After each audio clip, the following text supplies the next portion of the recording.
President Trump just used his big, beautiful brain to outsmart Democrats once again and humiliate them in front of the American public.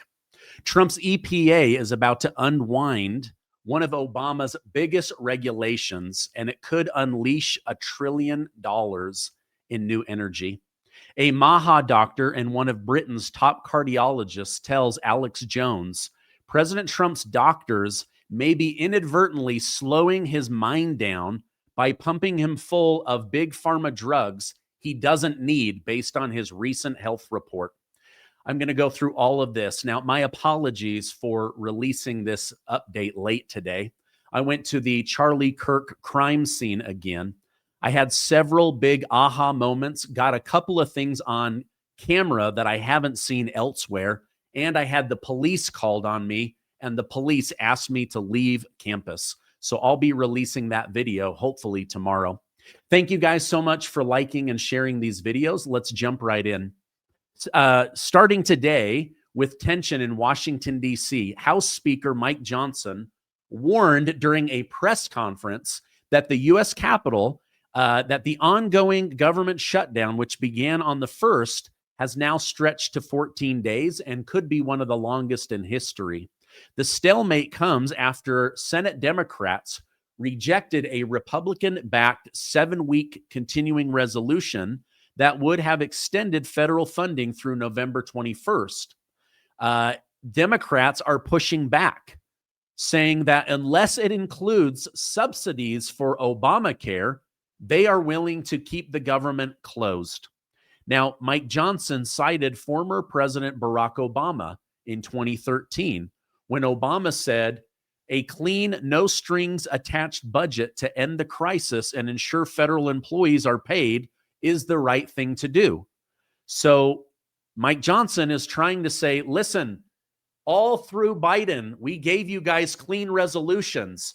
Under Obama, we gave you clean resolutions. But as soon as Trump is back in, you lock down the government and cause chaos. He blamed Democrats for blocking the bill 7 times, warning that the shutdown could rival the 35-day standoff in Trump term 1 in 2018 and 19, or the 21-day showdown under Bill Clinton. The situation has raised economic concerns, delayed worker pay, and even sparked a heated exchange between the two House leaders. Mike Johnson emphasized the importance of fiscal responsibility as both sides remain deeply divided over spending and health care reform. Now, the partial shutdown, now heading into its second week, stems from a funding impasse between Republicans and Democrats over Obamacare and border security. It has furloughed 750,000 workers and roughly 1.3 million active duty service members, working without pay until Congress acts. Now, military members received their October 1st paycheck, but they are worried that they won't receive their October 15th, which is tomorrow. However, President Trump used his presidential authority as commander-in-chief to direct Defense Secretary of War Pete Hegseth to redirect $8 billion in unobligated funds for Pentagon research, development, and testing over to making payroll. Therefore, tomorrow, U.S. military members, men and women, will receive a paycheck. This move sidesteps the shutdown's funding freeze and ensures troops get paid on schedule with back pay guaranteed once the government reopens. This is something that Democrats were using as leverage to try to make President Trump look bad. Now they're suing him to keep that money from going to the military because they say the Pentagon was earmarked to receive and use that money. President Trump said on Truth Social, "I am using my authority to direct our Secretary of War, Pete Hegseth, to use all available funds to get our troops paid." Hegseth reposted in support saying President Trump delivers for the troops.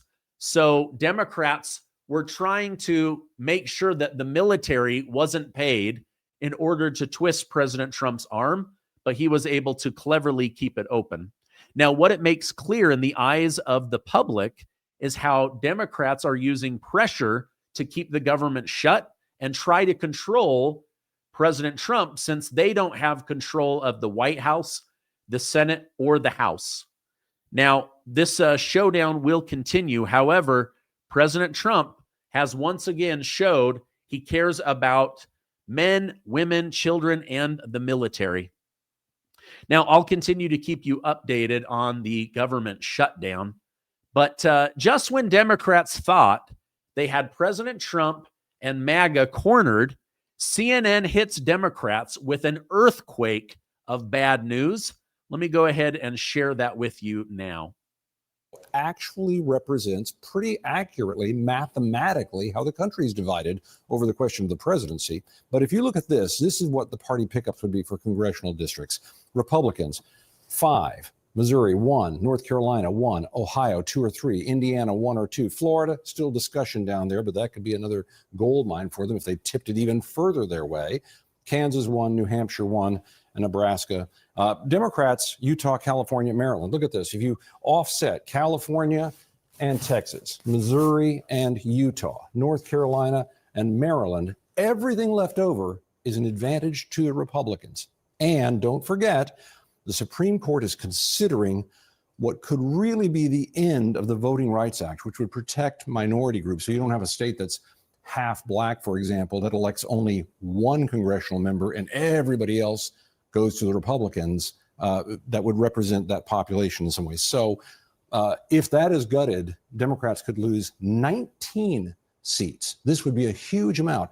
But this is also a measure of how much the White House is concerned about this, because Donald Trump knows if the Democrats get the House again, there could be new investigations just like last time. There could be a new impeachment. There could be a lot of impediment to these plans that right now the Republicans in the House and Senate are letting run like a freight train. Yeah. Wouldn't that be amazing? Picking up 19 to 20 seats so that President Trump can get through the last 2 years of his presidency and put forward the MAGA agenda. I mean, it makes me so happy that this good news is going on. Now, Scott Jennings, the only Republican that they really allow to speak over on CNN, said that he can't figure out why Democrats are still so confused about why the American people love President Trump and his agenda so much. Let me show you what he said on CNN, because it was, I mean, this guy is just so good at defending the MAGA base. He's been the most hyper-political and hyper-partisan post-president we've ever had. He's still acting that way. They're not over the fact that Donald Trump won the national popular vote last year. And they keep warning about the same things that they were warning and fussing about during the campaign, to which the American people then responded to. I think Donald Trump is executing every part of his agenda in almost exactly the way that he promised he was going to, up to and including enforcing laws in the United States that have been on the books for a very, very long time that his predecessor chose simply not to execute. You throw that on top of the fact that he's having this extraordinary success on the world stage, and I just think Democrats from Obama on down are having a heck of a time understanding where they went wrong and how Donald Trump has captivated a nation and now the entire world. From Obama on down, they can't figure out why he's so loved and popular. But he said it right there. President Trump, unlike most politicians, he's just executing on the things he promised while he was running for president. And the Democrats, likewise, they're continuing to fight for the things that they ran on when Kamala Harris ran for president. The difference is America wants safety. They want health. They want prosperity. They want affordability. They don't want woke. They don't want DEI. They don't want the trans agenda. So America is rejecting the Democrat Party and wholeheartedly embracing President Trump. And as he said, now even on the global stage, he's getting lots and lots of recognition. It's just so amazing. All right, now, some of you guys were complaining about President Trump getting a flu shot and a COVID shot. Listen, the whole point of what we were fighting for was, yes, we want these horrible shots to be removed. They're not doing any good. But President Trump, more than that, he is pushing for body autonomy. You should not have something forcefully injected into your body, mandated into your body or into your children, especially if it's dangerous or unhealthy for you. So would I recommend Trump get the flu shot or COVID? Absolutely not, but he did. Now, what was interesting is that during his medical checkup, the report showed that his cardiovascular and heart are 15 years younger than his biological age. This made one of Britain's top cardiologists and a MAHA consultant question why on earth they're putting a president with a very healthy heart on statins. And he worries that they may be actually trying to slow down his physical energy and also his thinking capability. Listen to what was shared on the Alex Jones show about this. Alex, if you're over 60, the higher your cholesterol, total cholesterol and LDL, so-called bad cholesterol, statistically, the longer you live. Let me repeat that. The higher your cholesterol, if you're over 60, the longer you live statistically, and there is no association with heart disease. So why is he on 2 cholesterol-lowering drugs? Now, one of them is a statin. And let me clarify, this is important. Statins have a role in managing people with heart disease, but their effect is independent of lowering cholesterol. They have slightly anti-inflammatory and anti-clotting effects. So they can potentially, contribute to bleeding, but they have anti-clotting effects, anti-inflammatory effects. But for President Trump, okay, let's be precise again. There has been publications in his particular case, people over 75 without any significant vascular disease, heart disease, etc. Okay, and what is the benefit over a 5-year period in taking a statin for someone like President Trump? It is basically zero. The issue now comes about side effects, right? And this is something that there's been a lot of controversy in the press and amongst doctors around how prevalent the side effects are. They are not, first of all, primarily life-threatening, so that's good news, okay? But they can limit the quality of people's life quite significantly. I've had people coming to me who have been misdiagnosed with early dementia. And at the end of the day, you stop the statin and their memory and their vitality improves within a few weeks, okay? Because statins can cause fatigue. They interfere with the mitochondria. They can cause issues. As you say, you mentioned earlier on about cholesterol in the brain. You're absolutely right. It's very important for the brain. So there are lots of potential side effects from statins. The good news, they're reversible very quickly. Now, we've noticed these things and they've been mentioned in the press. President Trump may be looking a little bit slow at times or sleepy now. He's on a very hectic schedule. We want to optimize him. And I think if this is the cause of some of the sub-optimization of President Trump right now, then within a few weeks of stopping his cholesterol-lowering drugs, and a statin in particular, he's going to feel in much better shape. How do people find you on X? How do people find all the great work you're doing? Yeah, thanks, Alex. I'm on at Dr. Asim Malhotra on X. My website's drasim.com and Instagram, Lifestyle Medicine Doctor. All right. Wow. So that just shared a lot of information. So big pharma and doctors tell you to go on these statin drugs because your cholesterol's too high. But when they tested that versus somebody that doesn't take a statin, after 5 years, there's literally no benefit to it. He also said the data shows statistically, if you have higher cholesterol, you live longer than someone with lower cholesterol. And then he said, my gosh, the president has this great heart.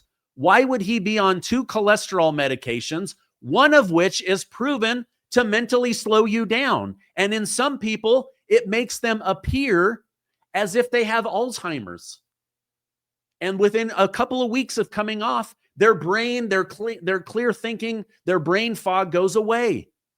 So he is now saying, wait a minute, if he has a heart that is 15 years younger and he's that healthy and that sharp, why are we putting him on medications that might physically slow him down and mentally slow him down? Right now, Trump is on a tear. We don't need this. So I don't know. I'm hoping that as a MAHA consultant, he and RFK Jr. can get to the bottom of what is really going on with President Trump, because the last thing we need is the best president we've ever had slowing down. All right, now I've got some big stories to share with you. But speaking of health, listen to what today's video sponsor can do for you and your health. I just found something wild about stem cells. They're like tiny repair crews in your body, and they go fix things that need to be fixed. Joe Rogan has been talking about these for years. Check this out. I had a full-length rotator cuff tear, and the UFC gave me a doctor in Los Angeles, and he looks at my MRI and goes, "You're going to need surgery." I go, 100%? He goes, "I don't know how you're using it now. It's a matter of time. You're going to need surgery, so it might be better to do it now." So I got it shot up with stem cells. And this was the early days of stem cells in America where you could get away with more. You got to go to Mexico. Most stem cell therapies are illegal in the United States, not because they're unsafe or don't work, but because they work too well, which threatens big pharma. If you could heal your knee, fix your back, or recover from surgery without pills or insurance, what happens to their profits? The FDA has blocked these treatments, forcing people to go overseas. It's expensive, unregulated, and out of reach of most people. One placenta stem injection can cost tens of thousands of dollars. But with high flavanol cocoa, there is a way to support your own stem cell activity. Check out Harvard scientist Dr. William Lee talking about stem cells. So studies have been done to show that the flavanols in cocoa stimulate stem cells to come out of your bone marrow like bees in a beehive in your bloodstream, and they go out and they find wherever it needs to be repaired. If it's in your heart, they'll fix it. If it's in your liver, they'll fix it. If it's in your skin, they'll fix it. That's right, dark chocolate. But flavanols are the good stuff found in cocoa beans, and they're usually destroyed during the chocolate making process. But Black Forest Supplements has created the first ever high flavanol cocoa powder. This isn't regular cocoa, it's stem cell fuel. No sugar, 20 calories. You can mix it into coffee, shake, whatever you want. It tastes great. Now, I'm going to put a link down below. Black Forest, as you know, has been sponsoring this channel for several years. Right now, for the next 48 hours, they have a buy one, get one free promotion. Go check it out right now. All right. Really cool stuff. I plugged that into ChatGPT and it said, yes, it's absolutely true. So pretty dang cool. All right. Now, President Trump's EPA leader, Lee Zeldin, just undid more regulation than has been done in the past 3 presidencies combined. In fact, he undid one of Obama's biggest orders to shut down energy in America. And President Trump and Lee Zeldin are about to undo that. And it could bring forward over $1 trillion in economic, just boom to the economy. Listen to what he had to say about this, because I thought it was super interesting. Basically half of the president's deregulation agenda. Wow. And we're talking about trillions of dollars of deregulation. In 1 year, we will do more deregulation at the Trump EPA than entire federal governments have done across all federal agencies across entire presidencies. Just one of the proposed deregulations alone, the proposed rescission of the 2009 Obama endangerment finding, if finalized, is the largest act of deregulation in the history of the United States. But while we're doing that, I'll tell you the best announcements that we put out on the 100th day of President Trump's term in office, our top 100 environmental accomplishments from those first 100 days. On the 200th day of President Trump's term in office, our next top 100 environmental accomplishments from those next 100 days. And we're getting people back in the office. We're right-sizing the agency. We're going through reorganization. When I came in, there was a little over 16,000 employees. We're going down to just over 12,000. And that reduction, we will actually get more done. Of course you will. With just over 12,000 than the Biden EPA did with just over 16,000. It's about priorities. Well, it's also, Isn't that amazing? So they're downsizing by 4,000 people. They expect to be even more efficient as a government agency, and they're about to unleash trillions of dollars in deregulation to help the U.S. economy to boom. Just amazing. Now, more details are coming out about how to rebuild Gaza now that Trump's historic peace deal has been signed. Building on that optimism, President Trump expressed his desire to personally visit Gaza during the reconstruction phase. During the peace deal signing in Egypt, he called rebuilding the easy part, citing America's building expertise.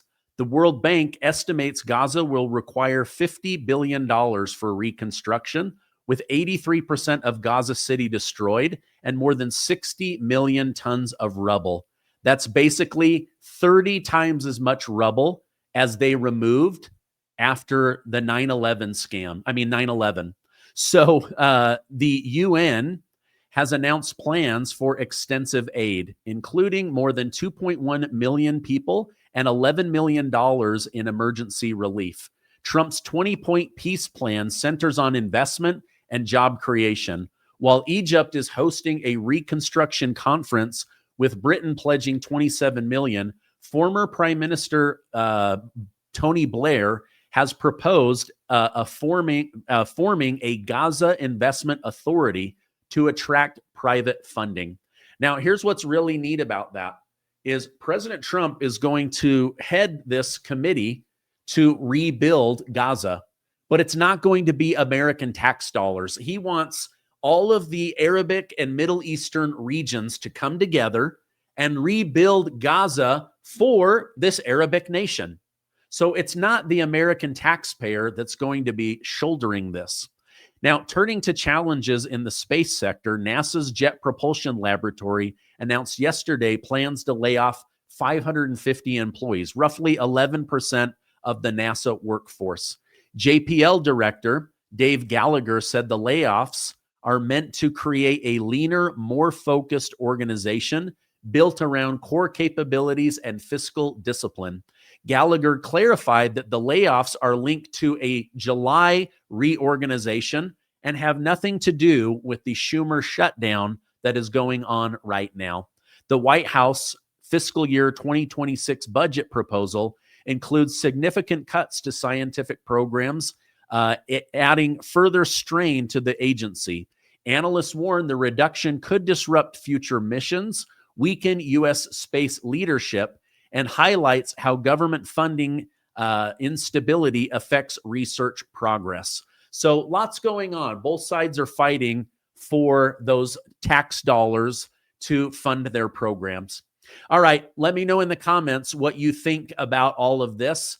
Exciting news, so much to get through. I hope you guys enjoyed this. If you did, please give this video a like, hit that subscribe button, and I will see you on the next video.